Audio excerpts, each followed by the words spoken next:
तुम्हारी बहन ने तुम्हें मेरे बारे में तो सब कुछ बता ही दिया होगा, और अगर नहीं बताया तो सुन लो, रात को जब तुम इस कमरे में सोने आओगी तो उसके बाद तुम इस कमरे से बाहर नहीं निकलोगी। सुबह तक तुम कुछ देखोगी या तुम कुछ सुनोगी, और अगर ये सब कुछ तुम ठीक तरीके से करती हो तो तुम्हें कोई परेशानी नहीं होगी। ये वादा है मेरा।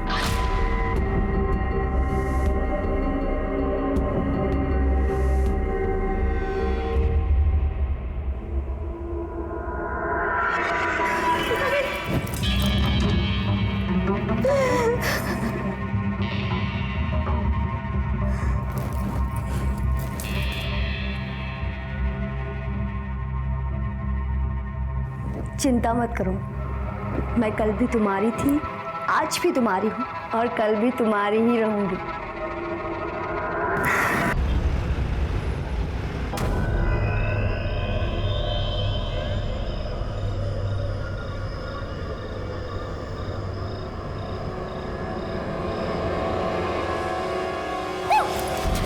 किसका वीडियो देख रही है ताई? जीजू का वीडियो? नहीं नहीं नहीं नहीं कुछ नहीं। रुक रुक रुक रुक रुक। अरे देख तेरी आंखों के नीचे डार्क सर्कल्स। लगता है जीजू तुझे पूरी रात सोने नहीं देते। चल ये सारी बातें छोड़, वैसे आज तक तेरे और जीजू के बीच में क्या क्या हुआ है?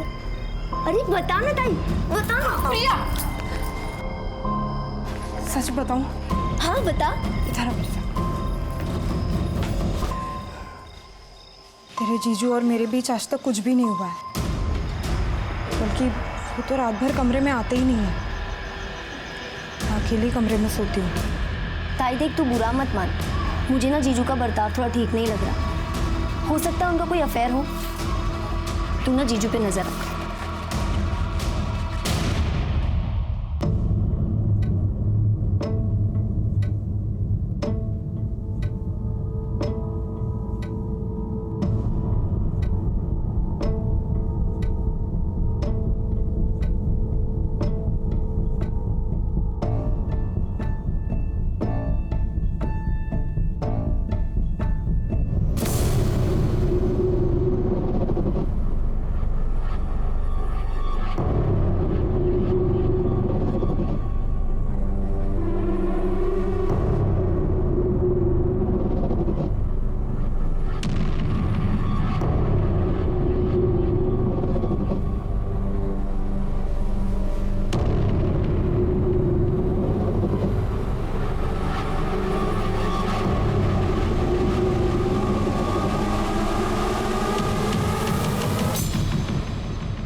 किसने कहा दबाने के लिए?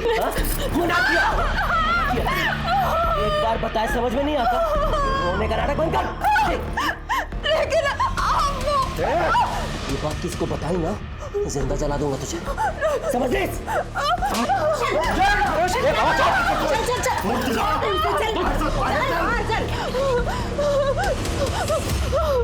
शांत हो, शांत हो। आता सांग काय झालंय? क्यों मार रहा था बहू को? बाबा तुम्ही मध्ये पडू नका, ये हमारे पति पत्नी के बीच की बात है। रोशन, मैंने कहा था ना आपसे, उस लड़की में जरूर कुछ खोट है। जब चाहो मंदिर में बैठी रहती है, बड़बड़ाती रहती है, उसके आस पड़ोस के लोग भी उसके बारे में अच्छी बातें नहीं करते हैं। उसको कैसे आपने पसंद किया, देवत जाने बाबा। रुक्मिणी,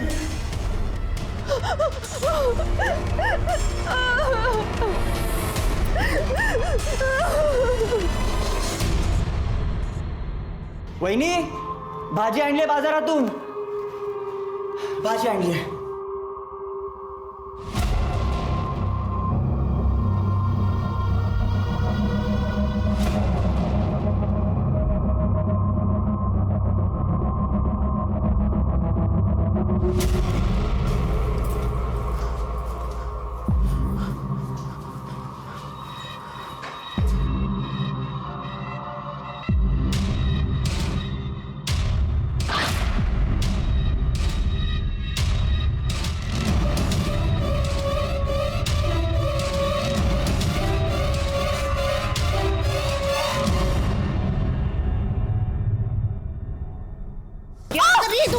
सच बता क्या कर रही है तू? सासूबाई सोडा मला. मुझे पहले से पता था. तुला काय वाटलं तू यहाँ कुछ भी करेगी और हम देखते रहेंगे? सच सच बता क्या कर रही थी, वरना पूरे गांव को बता दूंगी मैं. हमारे यहाँ चुड़ैल को जला देते हैं. ठीक है, जला दीजिए मुझे. आपको क्या लगता है अगर आप पूरे गांव को बता देंगी तो मैं नहीं बता सकती कि आपका बेटा रात को उस कमरे में क्या करता है?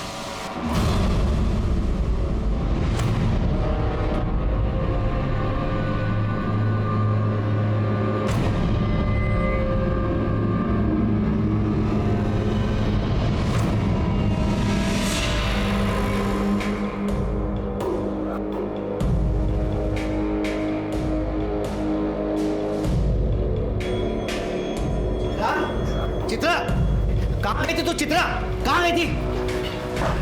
शमशान में. तुझे अगर किसी ने ऐसा देख लिया ना तो लोग क्या करेंगे? कल इसके ससुराल वाले इसे ले जाने आएंगे, तब क्या करेंगे हम लोग? बाबा मैं कहीं नहीं जाऊंगी, यहीं रहूंगी. बेटा मेरी बात सुन, आइक माँ से बेटा. किसी को नहीं छोड़ूंगी, सबको सबक सिखाऊंगी. क्या कर रहे हो? मगज पसंद बोल तो तुझे कलत देगा. तेरी शादी में कितना खर्चा हुआ मालूम है तुझे? दहेज में कितना पैसा दिया मालूम है तुझे को?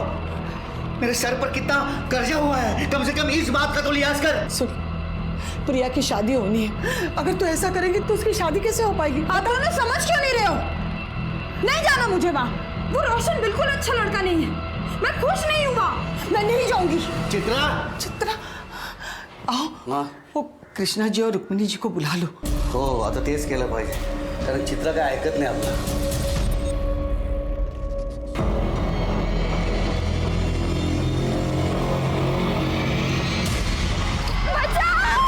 अबे रुक, पकड़ उसे, रुक.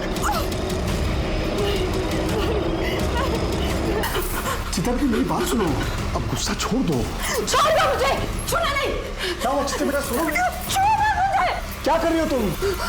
क्या कर रही हो तुम? चित्रा, ये क्या है ये?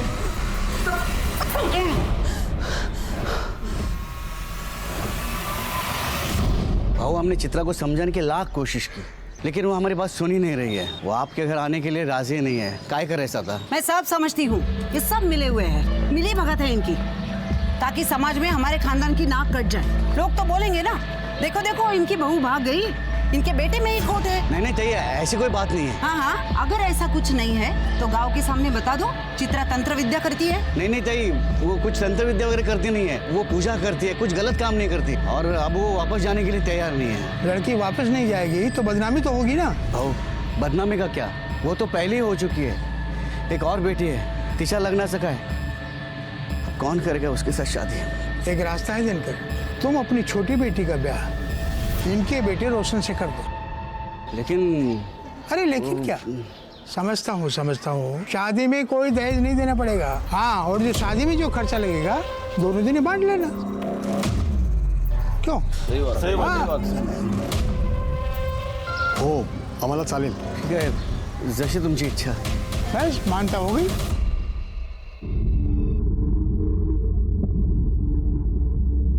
प्रिया, तू सच में रोशन से शादी करने जा रही है? प्रिया मेरी बात सुन, रोशन अच्छा लड़का नहीं है. तू वहां खुश नहीं रहेगी. वो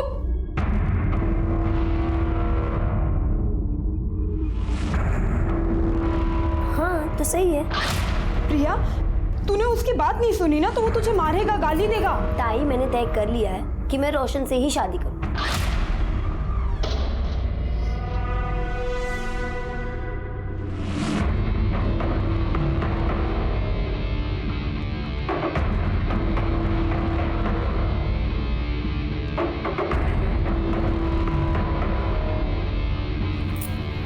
ये क्या कर रही है तू? चुप रह. और ऐसे रोज एक चुटकी बबूत पानी में मिलाकर पीना. हाँ, इससे वो तुझे मार नहीं पाएगा. क्या बोल रही है ताई? हंसती क्या है? हाँ, जो कह रही हूँ ना वो सुन. और ये रख. ठीक है ताई. हंसती है.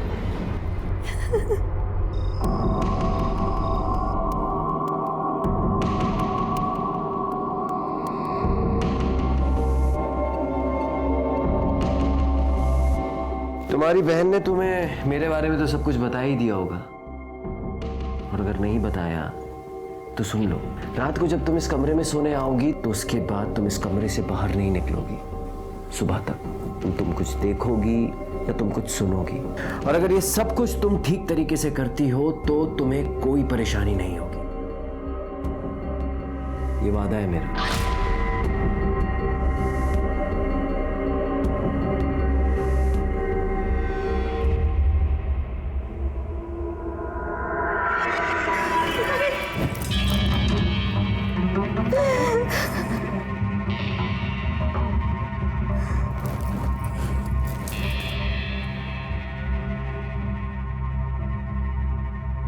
चिंता मत करो, मैं कल भी तुम्हारी थी, आज भी तुम्हारी हूँ और कल भी तुम्हारी ही रहूंगी। बचाओ! अबे रुक! पकड़ उसे! रुक!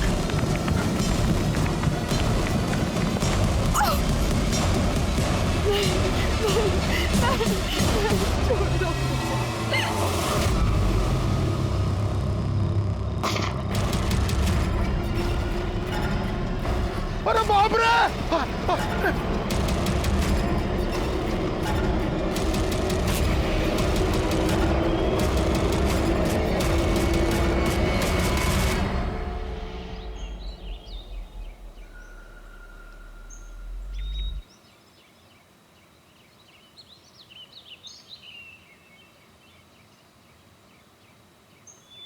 अरे देवा!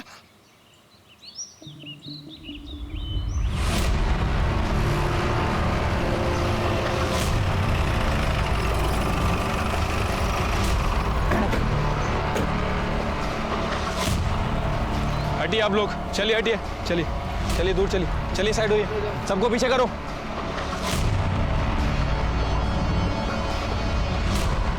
23-24 साल की लगती है मैडम। बॉडी को आधा जलाया गया है, हो सकता है कि रेप भी किया गया। फिर इसे पूरी तरह से क्यों नहीं जलाया, या फिर आइडेंटिटी छुपाने की कोशिश की है? किसी ने कुछ देखा है? नहीं मैडम। शिरके, इस पूरे इलाके में बस एक ही घर है। किसका घर है ये? मेरा घर है मैडम, मैंने आपको फोन करके बुलाया। अच्छा, क्या देखा आपने? सुबह उठकर मैं इधर से जा रहा था, तभी मैंने ये लाश देखी। सुबह देर रात कुछ गड़बड़ फील हुई आपको? हाँ मैडम, कल रात को मैं पेशाब के लिए बाहर आया था, तभी मैंने गोली चलने की आवाज सुनी। मुझे लगा विद्रोही आ गए, इसके लिए मैं डर के अंदर भागा। मतलब ये विद्रोहियों का काम है? नहीं, मुझे नहीं लगता है विद्रोहियों का काम है। अगर विद्रोही इस लड़की के साथ कुछ गलत करते तो इस तरह से बॉडी आधी जलाकर नहीं छोड़ देते, इसकी आइडेंटिटी छुपाने की कोशिश नहीं करते। ये किसी और का काम है। जलाने के लिए शायद पेट्रोल इस्तेमाल किया है। एक काम करो, आसपास सगर चेक करा, फॉरेंसिक टीम को बुलाओ और बॉडी पोस्टमार्टम के लिए भेजो। ठीक है मैम। सर जवाब दीजिए, सर जवाब दीजिए। सर ये कहीं एक और रेप केस तो नहीं? शहर इतना असुरक्षित क्यों होता जा रहा है? आखिर पुलिस कुछ कर क्यों नहीं रही है? जवाब दीजिए सर। देखिए, इस केस की जांच के लिए मुझे अभी भेजा गया है। जांच होगी और जैसे हमें कुछ डिटेल्स पता चलेंगी हम आपके साथ शेयर करेंगे। सर, आपने कहा कि आप स्पेशली इस केस के लिए आए और आपके पास कोई डिटेल नहीं है। इसे आपकी लापरवाही समझे या कोई कैजुअल एटीट्यूड? ये इतना बड़ा केस हुआ, आपको कैजुअल लगता है? कैजुअल लगता है आपको? आप लोग अपना काम कीजिए, मुझे अपना काम करने दीजिए। चलिए हटिए। सर जवाब दीजिए। सर जवाब दीजिए। जनता की सुरक्षा करने वाले इतने लापरवाह क्यों हो चुके हैं? ये सवाल बहुत जरूरी हो चुका है। बॉडी की पहचान हुई? नहीं सर, बॉडी का चेहरा बहुत बुरी तरह से जल चुका है और बॉडी पर ऐसा कोई निशान नहीं है जिससे उसकी शिनाख्त हो सके। देश भर के लोगों की निगाहों में आ गया और दिसंबर 2019 का ब्लैक हेडलाइन केस बन गया। जब तक इन दरिंदों को फांसी नहीं होती ना, तब तक कुछ नहीं बदलेगा। औरतें हैं ना, शहर में हो या गांव में, कहीं भी सुरक्षित नहीं है। खरच चिंता की बात तो है, लेकिन ये लड़की अपने गांव की तो नहीं है ना? नाही रे, अरे कशाला एवढा त्रास करून घेता? यहाँ सब कुशल मंगल है। गणपति बाप्पाचा आशीर्वाद आहे ना आपल्या पाठीशी। हमारी भाऊ बेटियों के साथ ऐसा अनर्थ नहीं होगा। पण जे झालंय ना ते भयानक झालंय। खून खोलता है ऐसी हैवानियत देखकर। लेकिन दादा, तू तो मिलिट्री में था ना? तेरी बेटियों के साथ अगर ऐसा हुआ था तो तू तो सीधा गोली मार देता ना, हो कि नहीं? ये पोस्टमार्टम रिपोर्ट मीडिया को लीक किसने की? विक्टिम का रेप करके उसे जलाया गया है, ये बात मीडिया को कैसे पता चली? आपको पता है, हमारी एक गलती की वजह से मर्डरर हमारे रडार से हमेशा हमेशा के लिए दूर निकल जाएगा। काय शिर्के, बोला। सर हमारी तरफ से इंफॉर्मेशन लीक होना इम्पॉसिबल है सर। तो फिर कैसे पता चला मीडिया को? मैं कभी सर। हाँ क्या है? सर पीएम रिपोर्ट डॉक्टर ने लीक की है, सभी चैनल पर उसी का ही इंटरव्यू चल रहा है। लाओ सर। जी बिल्कुल, एक लड़की के साथ सामूहिक बलात्कार हुआ है। 4 से 5 लड़के हो सकते हैं। फिर उस लड़की को अधमरी हालत में जलाया गया है। झूठ बोल रहा है ये डॉक्टर। डॉक्टर मुझे लगता है ये केस बिल्कुल अलग है। ये आप कैसे कह सकते हैं? क्योंकि लड़की का रेप नहीं हुआ है। देखिए, आप मेरे तजुर्बे के साथ मेरे प्रोफेशन पर भी सवाल उठा रहे हैं इंस्पेक्टर साहब। बिल्कुल उठा रहा हूँ, क्योंकि तजुर्बा मेरा भी है और मेरा तजुर्बा ये कहता है कि लड़की का सिर्फ मर्डर हुआ है। इसलिए बॉडी की पहचान ना हो, इसलिए उसकी बॉडी का सिर्फ चेहरा और ऊपरी हिस्सा जलाया गया है। अगर रेप हुआ होता तो पूरी की पूरी लाश जलाई जाती, रेप का सबूत मिटाने के लिए। दूसरी बात, अगर लड़की को जिंदा जलाया जाता तो लड़की शोर मचाती, चीखती, उसकी आवाज कोई सुनता, लेकिन किसी ने उसकी आवाज नहीं सुनी। इसका मतलब लड़की को पहले मारा गया और फिर जलाया गया। ये आपकी बनाई हुई कहानी है। शिरके, बॉडी को इस हॉस्पिटल से दूसरे हॉस्पिटल शिफ्ट करो, दोबारा पीएम रिपोर्ट करेंगे। लेकिन आप ये कैसे कर सकते हैं? मैं बिल्कुल कर सकता हूं, बस आप दुआ कीजिए कि आपकी रिपोर्ट इस दूसरी रिपोर्ट के साथ मैच हो, वरना आपको पता चल ही जाएगा कि मैं क्या क्या कर सकता हूं। चला शिरके। पुलिस पर मीडिया और डिपार्टमेंट के सीनियर्स दोनों का प्रेशर बढ़ने लगा। पुलिस ने पूरे नागपुर शहर में तहकीकात की, हिस्ट्री शीटर्स, रोड रोमियोस को गिरफ्तार किया, लेकिन कोई कामयाबी हाथ नहीं लगी। जिन लड़कियों की मिसिंग कंप्लेंट दर्ज हुई थी, उनके घर वालों को बुलाकर शिनाख्त करवाई गई, पर किसी ने कोई पहचान नहीं दिखाई। आखिर कौन थी ये लड़की और क्या इस अनजान लड़की की मिसिंग कंप्लेंट दर्ज भी हुई थी? पुलिस ने अपने प्रयासों में कोई कमी नहीं छोड़ी और आखिरकार उन्हें इस केस से जुड़ा पहला क्लू मिला। इंस्पेक्टर साहब, हमारे जो पड़ोसी है ना, उनकी बहू बहुत दिन से गायब है और वो जो लोग हैं उसे ढूंढने की कोशिश भी नहीं कर रहे हैं, ना कि उसके मायके के लोगों को कुछ बता रहे हैं। क्या नाम है लड़की का? प्रिया। और पति का? रोशन वाघमारे।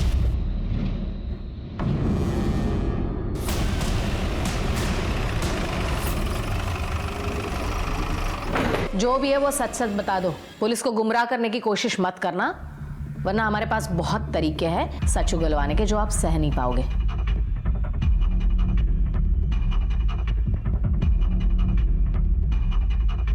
किसके लिए? जी मैडम, वो आपके लिए। हाँ बताइए। वो अपने बॉयफ्रेंड के साथ भाग गई। कब? और आपको कैसे पता वो बॉयफ्रेंड के साथ भाग गई? उस रात एक हॉर्न की आवाज़ सुन के मेरी नींद खुली। इतनी रात में कौन हॉर्न बजा रहा है ये देखने के लिए मैं खिड़की पे आया।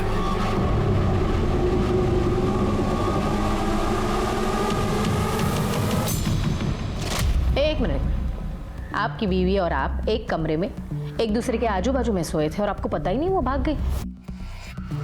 नहीं, वो उस रात मैं दूसरे कमरे में सोया था। क्यों? मेरा व्रत था इसलिए। क्या हम ये कहानी मान ले? आपकी बीवी भाग गई, कंप्लेन क्यों नहीं लिखवाए? वो कैसे बताते? बदनामी से किसे डर नहीं लगता है।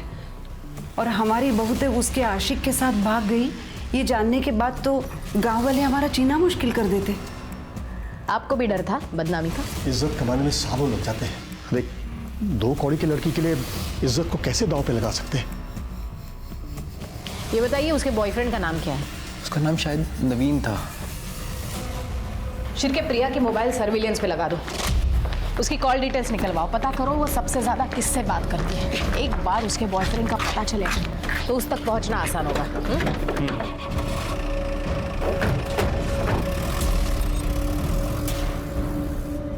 मैम, मुझे लग रहा है कि हम गलत दिशा में जा रहे हैं। मुझे नहीं लगता। डेड बॉडी का और प्रिया का कुछ ना कुछ संबंध है। मैडम, प्रिया के बारे में कुछ पता चला? हाँ काका, वो अपने बॉयफ्रेंड के साथ भाग गई। नहीं मैडम, नहीं, वो लोग झूठ बोल रहे हैं। रोशन की ये दूसरी शादी है। पहली शादी इसी लड़की के बड़ी बहन से हुई थी, जो कि 2 महीने नहीं टिकी, वो अपने घर वापस चली गई। क्यों? वो तो मालूम नहीं, लेकिन दोनों लड़कियों के साथ जरूर कुछ गलत हुआ है। आपको उन लड़कियों का घर पता है? हाँ, जो गलत है वो गलत ही है ना बेटा, रोक दे ये सब, नहीं तो तुम्हारे साथ साथ पूरा घर बर्बाद हो जाएगा। रोशन, देखो पुलिस घर के चौखट तक आ पहुंची है ना, बंद कर दे ये सब। अब मुश्किल है। अरे मैं तुम्हारे लिए दूसरी लड़की देखती हूँ। रोशन सुन। किस्मत से ज्यादा किसी को क्या मिला है मैडम? मेरी दोनों बेटियों की किस्मत ही खराब। ये सब उस रोशन की वजह से ही हुआ है। उसने और उसके परिवार ने मिलकर मेरी दोनों बेटियों की जिंदगी बर्बाद कर दी। मैडम मुझे ये बताइए, आपकी बेटी प्रिया, उसने भागने से पहले आपसे बात की थी? प्रिया? ये खबर मुझे आपसे पता चली। ये बताइए, आपकी दूसरी बेटी चित्रा कहाँ है? नागपुर मुंबाजी के आश्रम में। क्यों? मैडम उसे बहुत सदमा लगा था। जब उसकी शादी टूट गई तो वो कुछ अजीब सी हरकतें करने लगी थी। पूरा पूरा दिन स्मशान में बैठ जाती थी। क्या चल रहा है सब यहाँ पे? धीरे धीरे ये बात सारे गांव में पता चली तो सारे लोग उसके बारे में बात करने लगे। हर कोई उसे डरने लगा है। सुना है जिसके साथ उसका झगड़ा है उसके ऊपर काला जादू करती है चित्रा। देखिए, मेरे बेटे की वजह से आप लोगों को जो तकलीफ हुई है, क्या करता मैं तुम्हारा सगन से माफी मांगता हूँ। दिनकर बाबू, माफी मांगने से कुछ नहीं होगा। आप हम सब से वादा कीजिए गांव वालों से कि आप आपकी बेटी को गांव के बाहर छोड़ के आएंगे, नहीं तो पंचायत फैसला करेगी। क्यों गांव वालों? चलो रे, चलो। ओ भाऊ, देवा, आता काय करायचं? पूरे गांव वालों के साथ कैसे लड़ेंगे? इसीलिए तो कब से कह रही हूँ, सन्यासी बनना है मुझे, मुंबाजी के आश्रम में छोड़ाओ, फिर कोई कुछ नहीं कहेगा। हमें उसकी फिक्र थी मैडम, इसलिए इन्होंने छुट्टी ली और उसे मुंबाजी के आश्रम छोड़ा। कहाँ काम करते हैं आप? न्यू लाइफ बैंक में मैं सिक्योरिटी गार्ड हूँ। मुझे चित्रा का नंबर चाहिए। हाँ, देता हूँ। वैसे वो मुंबाजी का आश्रम है कहाँ? रामटेक। शिर्के, कैसी लगी कहानी? काफी इंटरेस्टिंग थी। अब पता करो कहानी में सच कितना है, झूठ कितना है। चित्रा के साथ साथ दिनकर की का रेप नहीं हुआ है सर। पहले उसे गोली मारी गई, फिर उसे जलाया गया। मैं जानता था। चित्रा और प्रिया के मोबाइल का क्या हुआ? सर दोनों के फोन अभी तक स्विच ऑफ है। इनफैक्ट दोनों के फोन नागपुर में ही स्विच ऑफ हुए थे। इसका मतलब चित्रा भी आश्रम में नहीं है। और दिनकर की phone location? Sir mobile location के हिसाब से दिनकर ने ही चित्रा को मुंबाजी के आश्रम में छोड़ा था। सर एक्चुअली पीएम रिपोर्ट में और एक चौंका देने वाली बात है। क्या? विक्टिम के बॉडी में मेल्टेड बुलेट मिली है sir. Melted bullet? Yes. Dinkar bank का सिक्योरिटी गार्ड है, उसके पास राइफल तो होगा ही। ये दिनकर और रुक्मिणी जरूर हमसे कुछ छुपा रहे हैं। एक ही घर की दो लड़कियां गायब होती हैं और ना मायके वालों को कुछ पड़ी है ना ससुराल वालों को। कहीं ये लाश इन दोनों बहनों में से किसी एक की तो नहीं है। लेकिन अगर हम सही दिशा में जा रहे हैं तो ये दोनों बहनें नागपुर से इतनी दूर मर्डर स्पॉट पर उस खेत में क्या करने गई थी? नहीं, कुछ तो है जो हमसे छूट रहा है। एक काम करो, दिनकर और सावित्री का डीएनए इस लाश के साथ मैच करो। इन दो बहनों में से किसी एक का मिलना हमारे लिए बहुत जरूरी है। और शिर्के, तुम मुंबाजी आश्रम हुआ, हो सकता है वहां कुछ लीड मिल जाए। ठीक है सर।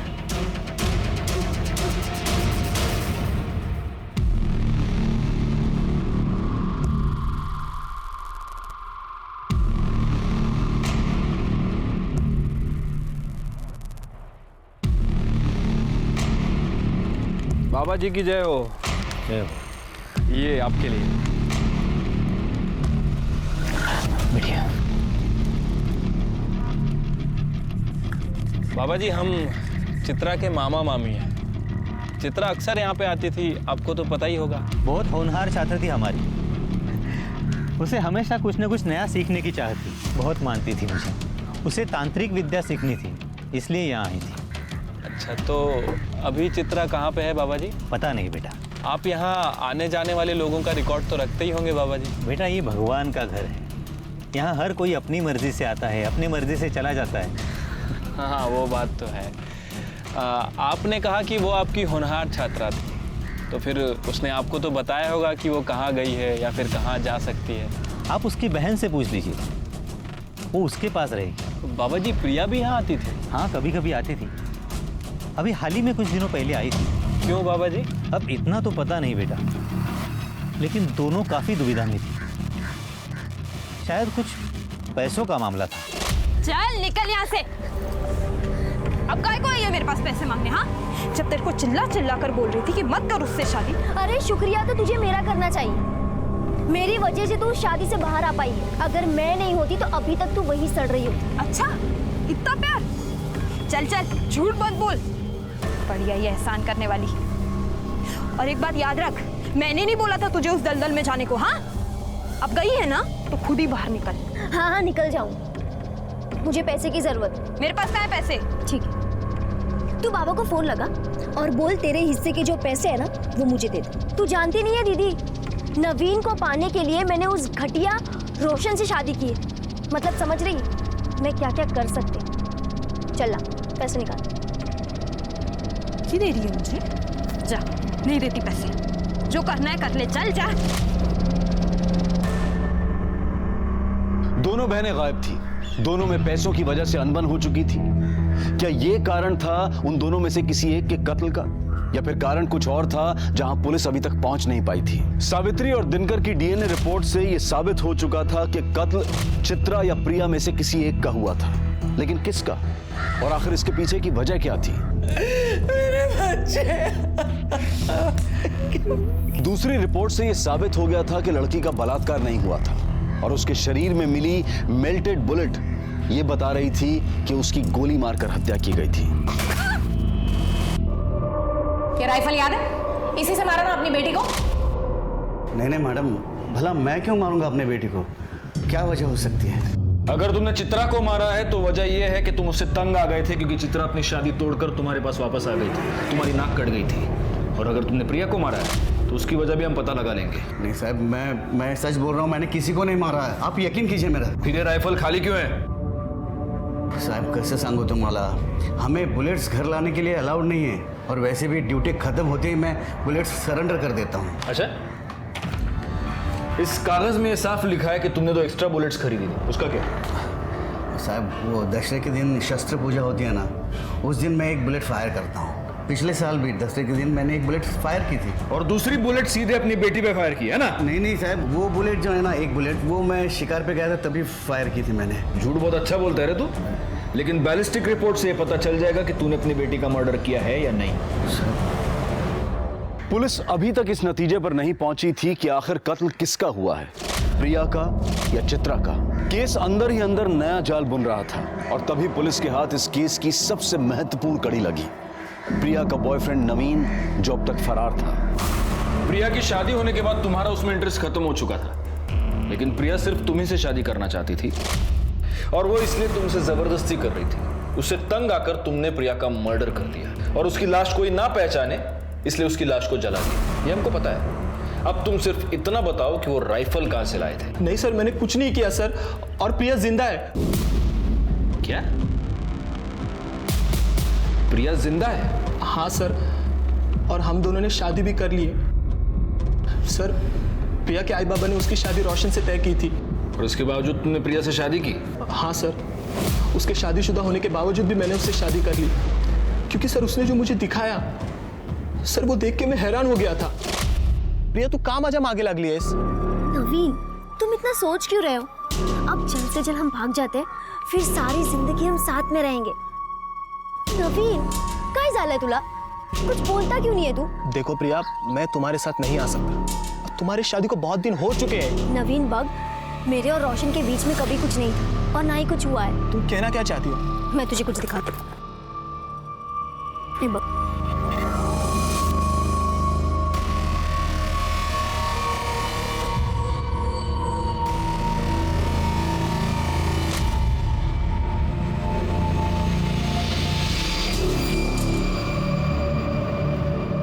मुझे तो रोशन और उसके बॉयफ्रेंड प्रतीक पर ही शक है। उन दोनों ने मिलकर ही खून किया होगा। हो सकता है गुप्ता मैडम, लेकिन वो राइफल कहां से आया इन दोनों के पास? अगर मर्डर वेपन के बारे में कोई सबूत हमें मिल जाए तब हमारा शक जायज है। सर, इस नवीन का क्या करना है? एक काम करो, नवीन को लेकर उसके गांव वाले घर जाओ, वहां पर प्रिया होगी, उसे कस्टडी में लेना। और एक काम करना, उस घर की तलाशी भी लेना, हो सकता है वहां हमें कोई राइफल मिल जाए।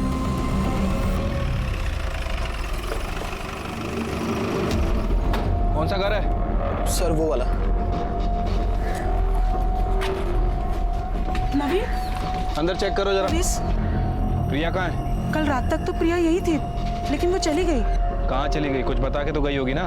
हाँ, उसने कहा नवीन का फोन आया था और वो गई। सर, अंदर प्रिया नहीं है।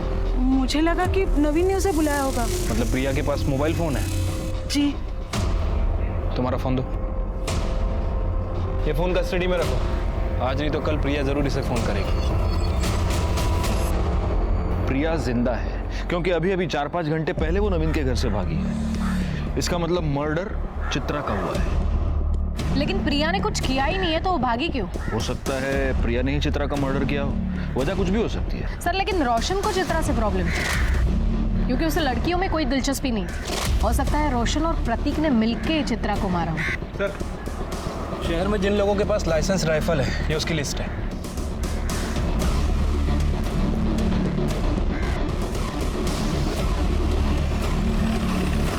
तुम्हारे पास लाइसेंस राइफल है? हाँ सर। लेकर आओ। अभी लेकर आता हूँ।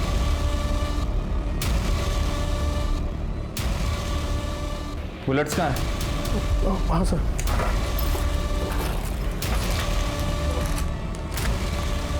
इसमें तो सिर्फ 2 ही बुलेट्स हैं। हमारे पास इंफॉर्मेशन है तुम्हारे पास 3 बुलेट्स थी। हाँ मैडम, वो 1 बुलेट मिल नहीं रही है। मिल जाएगी बुलेट भी, और तुम्हारा बयान भी कि खून तुमने किया है।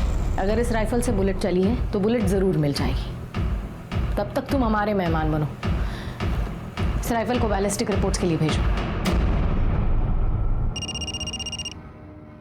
सर नवीन का फोन बज रहा है। जल्दी से सर और मैडम को बुला के लाओ। हो सर। नवीन, तुम्हारा फोन बज रहा है, लैंडलाइन से। शायद प्रिया का हो सकता है। स्पीकर ऑन करो और बात करो। हेलो नवीन, कहाँ हो तुम? प्रिया, तुम ठीक तो हो ना प्रिया? तुम्हारी आवाज ऐसी क्यों आ रही है? नवीन बताओ ना, कहाँ हो तुम? प्रिया, मैं यही हूँ। तुम मुझे बताओ, तुम कहाँ हो? मुझे बहुत डर लग रहा है नवीन, कुछ ठीक नहीं लग रहा है। प्रिया, तुम शांत हो जाओ। पहले मुझे बताओ तुम कहाँ हो? नवीन, मुझे बहुत डर लग रहा है। प्रिया, इस वक्त नवीन हमारी कस्टडी में है और सेफ है। मैं पुलिस डिपार्टमेंट से बात कर रही हूँ। Police department? तुम्हें डरने की जरूरत नहीं, तुम भी हमारे साथ सेफ हो। बस इतना बताओ, इस वक्त तुम हो कहाँ? मुझे फिर से वहां नहीं जाना। मुझे रोशन और उसके घर वालों के बीच नहीं जाना मैम, प्लीज। प्रिया, तुम्हें डरने की कोई जरूरत नहीं है। उस वजह से हम तुम्हें नहीं ढूंढ रहे हैं। मेरी बात ध्यान से सुनो, हमें तुम्हारी मदद की जरूरत है। तुम्हारी बहन चित्रा को किसी ने जान से मार दिया है। मार दिया? बस इतना बताओ, तुम हो कहाँ? हम तुम्हें लेने आ रहे हैं।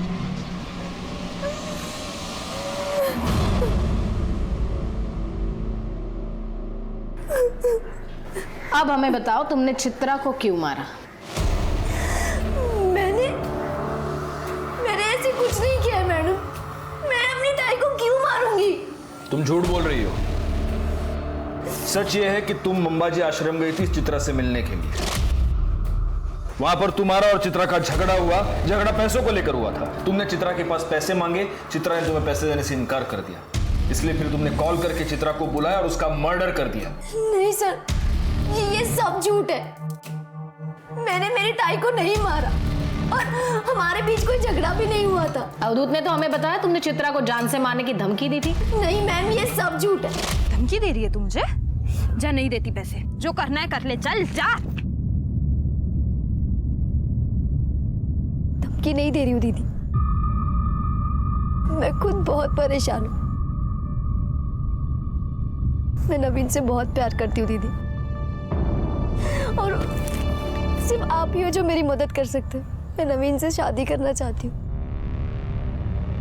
उसके लिए मुझे थोड़े पैसों की जरूरत है, और मैं आपको वादा करती हूँ कि मैं आपको सारे पैसे लौटा दूंगी। बस अपनी बड़ी बहन से थोड़ी मदद मांगने। तुझे नवीन से शादी करनी थी तो उस रोशन से शादी क्यों की? मुझे क्या लगता है आई बाबा नवीन के साथ शादी करने के लिए तैयार हो जाते? नहीं, इसलिए मैंने प्लान बनाया कि मैं रोशन के साथ शादी करूंगी, फिर उसको छोड़ के भाग जाऊं। और मैंने वैसा ही किया दीदी। दीदी प्लीज मेरी मदद कर दे, प्लीज दीदी। ठीक है, तू एक काम कर, तू जा और सारी तैयारियां कर, पैसों का बंदोबस्त हो जाएगा। पर दीदी तू इतने पैसे लाएगी कहाँ से? तेरे ससुर से। पर वो तुझे पैसे क्यों देंगे? उन्हें देना ही होगा, काम जो ऐसे किए हैं उन्होंने, हर चीज का हर्जाना भुगतना पड़ेगा। आप यहाँ क्या कर रहे हैं? काय झालं का? घाबरू नको। छोड़िए मुझे। थांब थांब थांब थांब। तुम अभी जवान हो, तुम्हारी को जरूरत है ना? मैं है ना, मैं पूरा करूंगा तुम्हारी जरूरत। छोड़िए मुझे। तुमने चित्रा के साथ जबरदस्ती की, बाद में चित्रा ने तुम्हें ब्लैकमेल करना शुरू किया, तुमसे पैसे मांगने शुरू किए और इसलिए तुमने उसका मर्डर कर दिया। देखो सच सच बता दो, वरना शिरके और भी तरीके जानता है मुंह खुलवाने के। शिरके मर बता। हाँ मैं मानता हूँ मैंने चित्रा के साथ जबरदस्ती की थी, लेकिन मैंने उसे नहीं मारा साहब, बल्कि वो मुझे मारना चाहती थी। वो क्यों? चित्रा मुझे आश्रम से फोन किया करती थी, कहती थी कि मैंने उसके साथ जो भी किया वो उसका बदला लेगी, काला जादू करके मुझे मार डालेगी। मैं बहुत डर गया था साहब, बहुत डर गया था मैं। अगर काला जादू करके किसी को मारा जा सकता तो दुनिया के सारे इंसान एक दूसरे को अब तक खत्म कर चुके होते। मैं सच कह रहा हूँ साहब, मैंने कुछ नहीं किया मैंने। तो ऐसे सच नहीं बोलेगा। शिरके इसके सारे कॉल रिकॉर्ड्स निकालो, पता करो ये किस किस के साथ कांटेक्ट में था, कहां कहां जाता था, और सबसे जरूरी बात, इस पर रेप केस फाइल करो। कौन सा रेप साहब? बताने वाली तो मर चुकी है, बॉडी कुछ नहीं कह सकती, और रेप को तो बहुत दिन हो गए, अब कुछ नहीं साबित हो सकता। सर कृष्णा सही कह रहा है, कृष्णा ने रेप किया है, प्रूव करना बहुत मुश्किल है। लेकिन हमें कोशिश तो करनी होगी। एक बात बताइए, आसपास के जितने भी पेट्रोल पंप्स हैं उसकी सीसीटीवी फुटेज आपने चेक की है? जी सर, लेकिन ऐसा कोई भी नहीं जो लास्ट कुछ दिनों में किसी भी पेट्रोल पंप से कैन से पेट्रोल लेके गया हो सकता है उसने बाइक में या कार में पेट्रोल भरा हो और वहां से कैन में डाला हो सकता है सर। Ballistic report. इस रिपोर्ट के मुताबिक दिनकर की राइफल से कोई बुलेट फायर नहीं हुई, लेकिन प्रतीक की राइफल से हुई है। सर प्रतीक के घर से हमने जो राइफल बरामद की थी उसमें से एक बुलेट मिसिंग थी। क्यों मारा तुमने चित्रा को? वो तो तुम्हें छोड़कर चली गई थी। नहीं सर, मैंने नहीं मारा चित्रा को। तो फिर प्रतीक ने मारा होगा, क्योंकि गोली तो तुम्हारी राइफल से चली थी। नहीं मैडम, मुझे उस बारे में कुछ भी नहीं पता। उस रात तुम दोनों साथ थे ना? हाँ सर, पर हम लोग जल्दी सो गए थे। झूठ बोल रहे हो तुम, क्योंकि चित्रा की डेड बॉडी में जो मेल्टेड बुलेट मिली है वो तुम्हारी बुलेट से मैच करती है। हो सकता है तुम दोनों ने मिलकर उसका मर्डर किया। ऐसा कुछ भी नहीं है, वो दोनों मुझे छोड़ के चली गई थी, हम दोनों का रास्ता साफ था, हम लोग ऐसा क्यों करेंगे? सर एक मिनट, कुछ बताना है आपको। सर मैंने कृष्णा के कॉल रिकॉर्ड चेक किए थे। सर मुझे लग रहा है कि मुजरिम हमारी आंखों के सामने ही था, लेकिन हम उसे पहचान नहीं पाए। मतलब? सर फोन रिकॉर्ड के हिसाब से आबाजी ने चित्रा को फोन किया था। ये आबाजी कौन है? सर ये आबाजी वही आदमी है जिसने सबसे पहले हमें लाश के बारे में इंफॉर्मेशन दी थी। हाँ सर, और इसके बाद मैंने आबाजी के कॉल रिकॉर्ड चेक किए। सर पता चला है कि वारदात के ठीक एक दिन पहले आबाजी। मैडम बताइए ना क्या हुआ? क्या हुआ, कब हुआ, कैसे हुआ, सब पता चलेगा तुझे। पकड़ून ठेवायला। अरे मैडम माझं ऐका ना।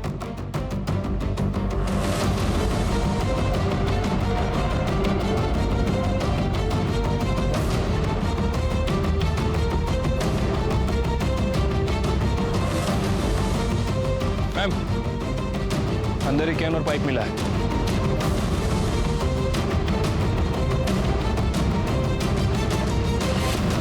मैंने चित्रा को नहीं मारा साहब, मैं उसे क्यों मारूंगा? वो मुझे जानती तक नहीं थी। वो तुम्हें जानती नहीं थी, लेकिन फिर भी तुम उसको फोन करते थे। मर्डर के एक दिन पहले तुमने चित्रा को फोन किया था, मर्डर वाले दिन चित्रा ने तुम्हें फोन किया था, कृष्णा ने भी तुम्हें फोन किया था। यह सब इत्तेफाक है। इतना ही नहीं, मर्डर वाले दिन तूने अपनी बाइक में पेट्रोल भरवाया और वो भी फुल टैंक। सीसीटीवी फुटेज में दिख रहा है पेट्रोल पंप की। अगले दिन तूने फिर पेट्रोल भरवाया और उस दिन तो तू गांव से बाहर भी नहीं गया। 10 लीटर पेट्रोल पी गई तेरी बाइक। हाँ, ये ऐसे नहीं बोलेगा। रिका में सर क्या कृष्णा लगे उन्हें? साहब, इन्होंने मुझे फोन नहीं किया था। झूठ मत बोलो, हमारे पास सबूत है कि इसने तुम्हें फोन किया था। आबाजी ने खुद बताया कि उन्होंने तुम्हें फोन करके बताया चित्रा वहां पर पहुंच चुकी है, तुम भी पहुंच जाना। तुम वहां पर पहुंचे और चित्रा का खून किया। खोटे थे, झूठ है साहब। तो सच क्या है? जब से वो चित्रा मुझे धमकी देने लगी है, मैं तो घर से बाहर भी नहीं निकला। मेरा फोन भी रुक्मिणी के पास था। झूठ मत बोलो। मतलब तुमने फोन कृष्णा को नहीं, रुक्मिणी को किया था? मेरे पास चित्रा को मारने के अलावा कोई रास्ता नहीं था। मेरे पति को बचाने के लिए मुझे ये करना पड़ा। इनकी जान को खतरा था चित्रा से। क्या हुआ आपको? चलो चलो ऊपर बैठिए, ऊपर बैठिए। ये क्या हो गया? क्या हो गया आपको? क्या हुआ? क्या मुझे बताइए। चित्रा ने जादू टोना किया है मुझ पर। क्या हुआ? क्या हुआ? वो काला जादू जानती है, छोड़ेगी नहीं मुझे। चलिए मत, सब ठीक कर दूंगी। इन्हें जरूर कुछ हुआ है। मुझे डर है कहीं ये पागल ना हो जाए। मुझे पता है ये सब उस चित्रा का किया धरा है। आप उसे कह दीजिए, उसे जितने पैसे चाहिए ना, हम देने के लिए तैयार हैं, लेकिन इन्हें कुछ नहीं होना चाहिए। देखो चित्रा, रुक्मिणी जी तुम्हें जितने पैसे चाहिए उतने देने के लिए तैयार है, लेकिन इसके आगे तुम कृष्णा जी को कभी परेशान नहीं करोगी, ना उनसे मिलोगी, ना उनको फोन करोगी। ठीक है। चित्रा ने मुझे फोन किया था। क्यों आ रही है? अरे तुम आ गई बेटी? आओ। नमस्कार काका। नमस्कार नमस्कार। पैसों का इंतजाम हो गया है, वो पैसे लेके आते होंगे। तुम बैठो ना, बैठो। वो आ गई है, तुम लोग जल्दी आओ। हाँ ठीक है। मैं रोशन के कमरे में गई। मैंने देखा रोशन और प्रतीक गहरी नींद में थे। मैंने प्रतीक की जेब से उसके घर की चाबी निकाली और चुपचाप वहाँ से चली गई। बाहर मनोहर मेरा इंतजार कर रहा था। उसके साथ उसका एक दोस्त भी था। मनोहर ने अजय को पैसों का लालच देके इस काम में शामिल कर लिया था। वो देखो सामने बैठिए, सामने। चलो चलो चलो। पकड़ उसे। कौन हो तुम लोग? चलो। अरे चलो जाओ। प्रतीक की बंदूक लेके हम वहाँ पहुंचे और चित्रा को जान पाए उसके पहले ही उसका मुंह बंद कर दिया और उसे। बचाओ! अबे रुक! पकड़ उसे! रुक! गोली की आवाज आबाजी के लिए इशारा था। ये पेट्रोल लेके खेत में पहुंचे। उसे कोई पहचान न सके इसलिए उसके चेहरे के ऊपर पेट्रोल छिड़क के उसे जला दिया। चित्रा का मर्डर भले ही रुक्मिणी ने करवाया था, लेकिन इसके पीछे की सोच हमारे रूढ़िवादी समाज से आती है। रुक्मिणी ने अपने बेटे की होमोसेक्सुअलिटी को छुपाने के लिए उसकी जबरदस्ती शादी करवाई। अपने घर में अपने ही बेटे और अपने पति द्वारा उस पर अत्याचार होने दिया और चुप रही। और जब चित्रा बागी हो गई तो उसे मरवा दिया। गलती चित्रा की भी थी, जिसने सब कुछ चुपचाप सहा और गलत तरीके से कृष्णा से बदला लेने की कोशिश की और अपनी जान गंवा बैठी।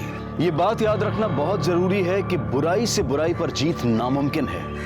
इंसाफ की लड़ाई सिर्फ और सिर्फ सच से जीती जा सकती है। अब मैं अनूप सोनी आपसे विदा लेता हूं। फिर मुलाकात होगी क्राइम पेट्रोल सतर्क के ब्लैक हेडलाइंस अध्याय में एक और नए केस के साथ। और याद रखें, क्राइम और आपके बीच में सिर्फ इतना फर्क है कि आप कितने सतर्क हैं। सतर्क रहें, सुरक्षित रहें।